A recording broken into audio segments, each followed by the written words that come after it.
takes a truly inspired idea to create your success. You know what? The perspiration stuff happens on its own if you have a solid enough vision of your success. It was after dark, and I stepped out onto this windy, cold, freezing deck of the ferry, and I looked down at this just dark, turbulent ocean below. And it was a nightmare down there, and I looked down and I thought, what the hell am I doing here? Do I really want to cross an entire ocean in a boat the size of a phone booth? The goal was to head directly west from Tofino, as far out into the open Pacific as I could go, and then turn around and head back in. After the first hour, we were into 5-foot seas. And I was starting to feel a little uncomfortable.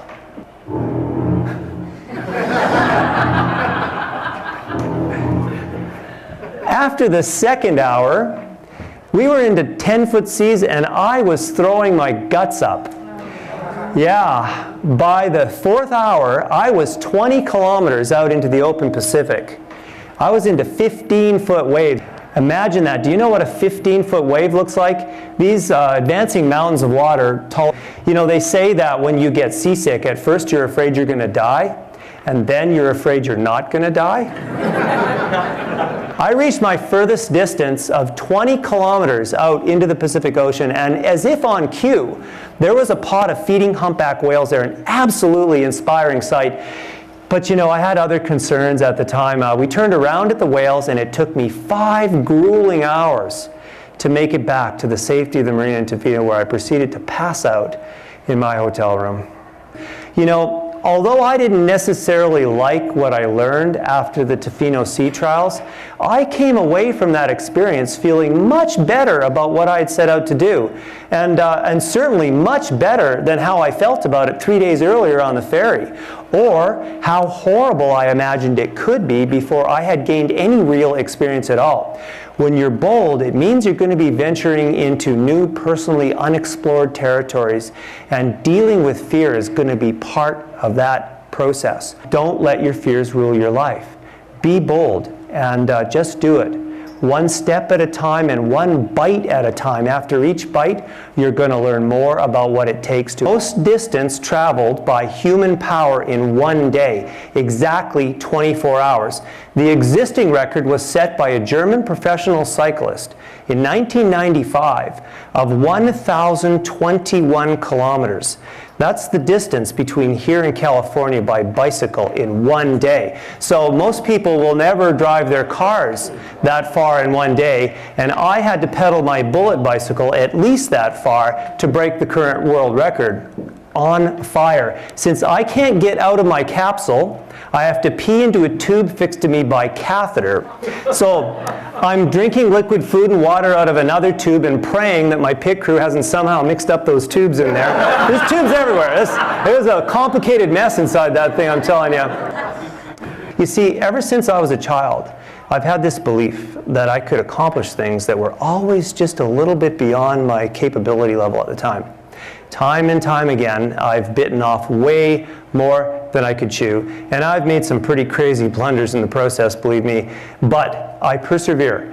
I plug away, I learn from my mistakes, and I eventually succeed. And I believe that you can accomplish some pretty amazing things in life when you just have a little faith in yourself, doing something just a little bit bolder than what you think you're capable of doing. And that is the secret right there. You know, CCM Mustang 3-speed. Who remembers? Who had one of those bikes? Yeah. Man, I love that bike. Had the 3-speed stick shift and the crossbar, and the sissy bar and the big banana seat. And I'm on record pace. And I know that if I can just hang on, that I only have 4 hours left to go. All of a sudden, my chain falls off the front chain ring. I lose balance, lurch forward, careen off the road into a ditch, and land down an embankment upside down, and I'm completely trapped inside. Finally, I could hear the truck speeding down the track, and I could hear it getting closer and closer and closer, and then I could hear it getting farther and farther and farther away. They drove right behind me. I mean, how could they miss me? That was their only job. 10 minutes later, the steering bar snaps in two right in my hands. So, I'm barreling down the track at 50 kilometers an hour with this useless piece of carbon fiber in my hands. Of course, the front wheel starts going into this speed wobble, and I knew what was going to happen. What resulted was this spectacular crash that had me skidding down the pavement at 50 kilometers an hour on my side. That was it. I had enough. We packed up and went home. I had failed. Former American Vice President Dan Quayle once said, "If we don't succeed, we run the risk of failure." I was going to let that one settle in. In the words of Thomas Edison, "I have not failed. I've just found 10,000 ways that won't work." And you know what? That is exactly how I look at my Alabama record attempt. I didn't fail. I succeeded in learning about what it's going to take to be the best in the world. If you're afraid to fail, you're never going to try anything, and you're never going to move closer to your goals. Most of us fear failure, and this is our greatest limiter in achieving what we've set out to accomplish. Have you ever wondered how it feels to break a world record? I went in on a Saturday morning and I spent the entire day producing this brochure. I used my black and white photocopier. I made 500 black and white photocopies. I hand-folded all of them and stuffed them into 500 envelopes. I licked 500 stamps. Have you ever wondered how it feels to lick 500 stamps? You know which picture's coming out.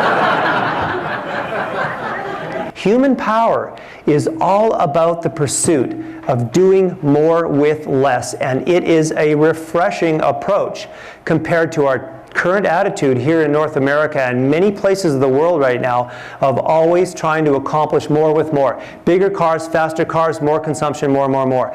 I was out to show the world the amazing distances a mere human being is capable of traveling under his own power. A University of Maryland research study found that early man used to walk the distance of a marathon each and every single day of his life. So that would be considered a natural environment for an animal called a human being, right? Now, would you believe that the average Canadian walks a mere 200 meters per day? It's completely out of line. Talk about biting off more than I could chew. I knew that the only way I would get close to Carter's record was to, number one, never, ever, ever stop pedaling. And this is exactly how I received my support handoffs for the entire 24 hours so that I never stop pedaling. And number two, never ease off on that intensity level. And that is exactly what I did. I crossed that start line at an intensity that was unthinkable, and I hung on for dear life. With a bit less than 20 minutes to spare, I actually surpassed Carter's 242-kilometer distance mark, and I had my second world record of 245.16 kilometers, a mere 3 kilometers over Carter's record, but I had done it. Your goal was absolutely spectacular. I couldn't believe it. You know, at that moment, I could have cared less about breaking Carter's record. And I knew that this was what it was all about. You know, the world and our lives are so full of amazing possibilities, and you know, most of us experience so little of it. When you step out there and you bite off more than you can chew, your boldness exposes you to this hidden magical part of life. And you know, this hidden magical part of you too. When your destination is bold, your journey will be absolutely epic. Trust me. Thank you very much.